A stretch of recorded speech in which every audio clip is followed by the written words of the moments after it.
So the time period is going to be t1 is equal to 2 pi root over 121 by g.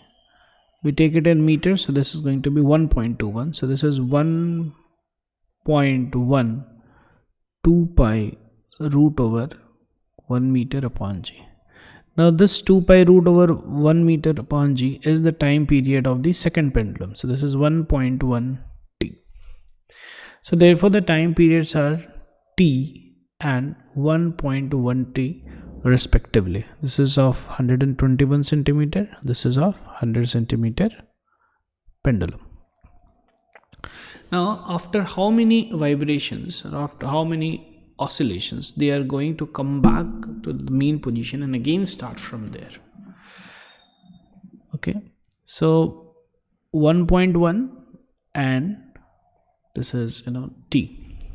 So therefore if we see, like after 10 oscillations, that means after 11 t, okay, it's back at its original position. And here this is like this has done 11 oscillations by that time.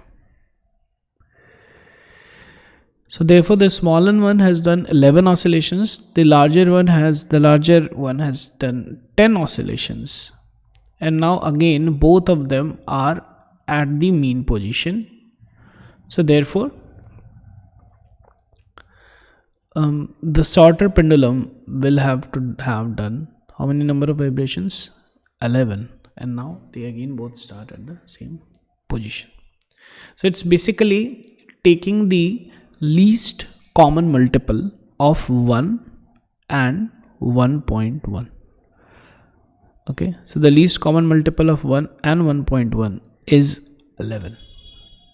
Okay, so therefore 11, and this one has done 11 oscillations and this 1.1 has done 10 oscillations by that.